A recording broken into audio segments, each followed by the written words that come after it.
પ્રશ્ન: સુગ્રીવના પિતાનું નામ શું હતું?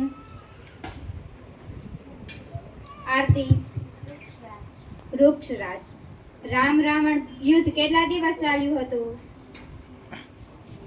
દ્રષ્ટિ: 8 દિવસ. રામ નામક દિવસ કેટલા દિવસ ચાલ્યું હતું? 8 દિવસ. વિશ્વામિત્ર રામને કેટલા દિવસ માટે લઈ ગયા હતા?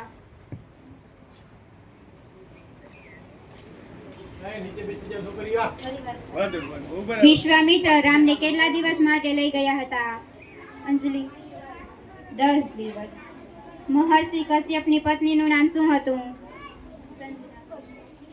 અદિતિ. રાજા દશરથના પિતાનું નામ શું હતું? સાંભળો બેટા. સીતા. કેવું ચાલે છે ભણવાનું? કેમ છો? કાલે કોણ નહોતું આવ્યું? ધર્મિષ્ઠા કાલે કેમ નહોતી આવી? સરકારી જવાબ. હાલો માતાજી, તમે કાલે કેમ નહોતા આવ્યા? વિવાહ હતો, ઓપો નહોતો. બેસો, બીજું તો શું. હવે દરરોજથી બધાને શાળાએ આવવાનું, રજા નથી રાખવાની. પાછળ હાથ રાખીને વર્ગમાં જવાનું છે. આજે કયો દિવસ છે?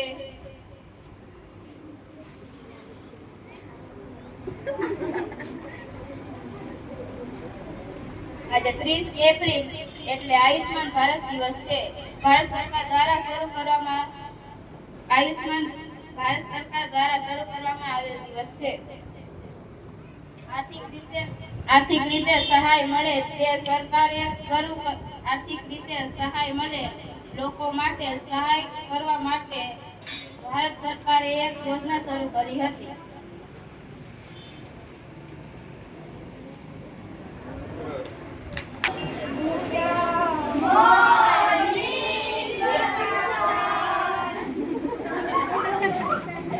Good morning. Sit down.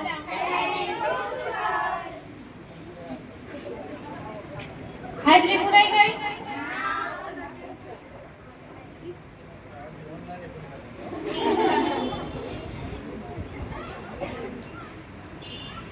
Roll number 1 2 ને એકાઈને 2 ના આયા? 2 કોનો છે રોલ નંબર? પોતાના રોલ નંબર યાદ રાખવાના. એટલી નથી યાદ રહેતું. 3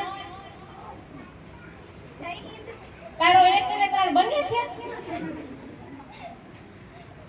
રોલ નંબર નથી યાદ રહેતા. 8માં આવ્યા તો શું થઈ છે તમારું?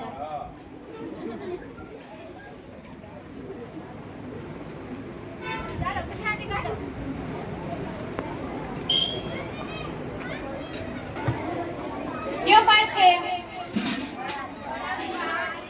વડાવી બનાવી છે.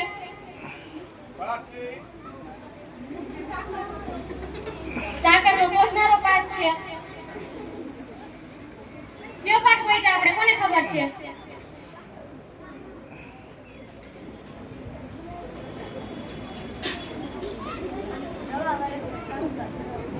એ રેવા દો તમે, હું જ કહી દઉં. છે ને 20મો પાઠ છે, બહેનનો પત્ર. અહીંયા આવીને હું જ જાઉં કે ભણો હો, ધ્યાને દ્યો હો.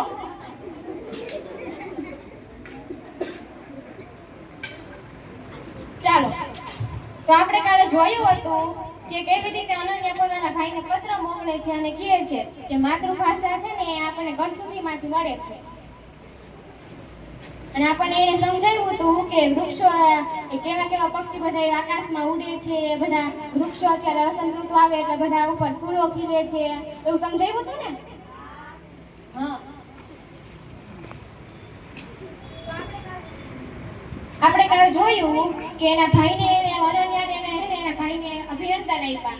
કારણ કે એને એમ કીધું કે અરે ભઈલા, તે ગુજરાતી માધ્યમમાં જ ભણવાનું નક્કી કરીને 11 સાયન્સ પ્રવાહમાં પ્રવેશ લીધો. તે મને બહુ ગમ્યું. કેમ એને ગમ્યું? માધ્યમમાં એને પ્રવેશ લીધો.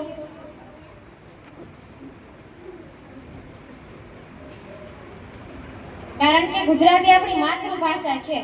એ ભલે 11માં સાયન્સમાં આવી ગયો પણ એની માતૃભાષા ન ભૂલ્યો. એટલે એને એના ભાઈ ઉપર ગર્વ થયો એટલે એને અભિનંદન આપ્યા. સમજાણું?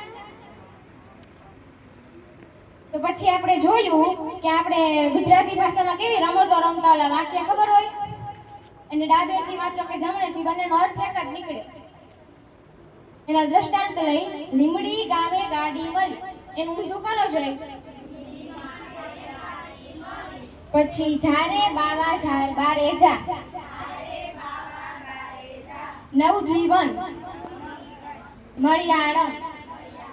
હવે એને જમણેથી વાંચો કે ડાબેથી, અર્થ એક જ થાય ને. હવે આપણે આવું બીજી ભાષામાં કરી શકીએ? અંગ્રેજીમાં કોઈ સેન્ટેન્સ આપ્યું હોય, આપણે ઊંધેથી લખી તો એનો અર્થ રીએ. જોયું કેવું માતૃભાષાનું જાદુ એમ. પછી આપણે એમ જોયું હતું કે ગુજરાતી ભાષામાં તો છે ને આપણા સગાવાળાના કેટલા બધા નામો છે.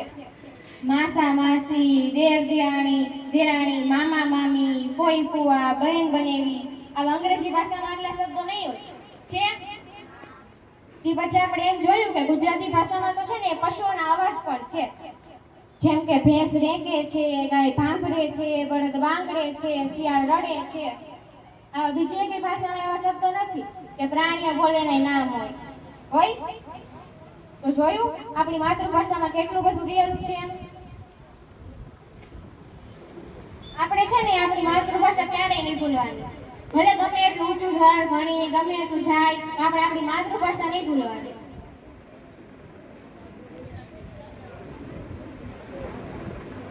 પ્રશ્ન છે?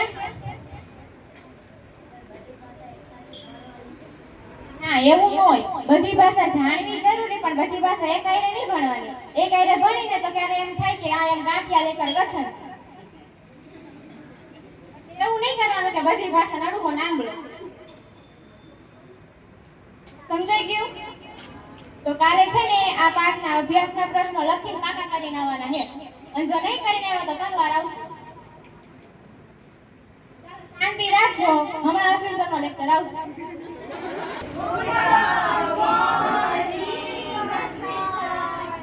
Good morning, sit down. ચાલો તો આપણે શું કરશું? રમશું? ના, રમવાનું નથી. તડકો છે બહાર. રમાય? રોજ રમાય. હાલો સમાજ કાઢો. કેટલા પાઠ પહોંચ્યા છીએ આપણે?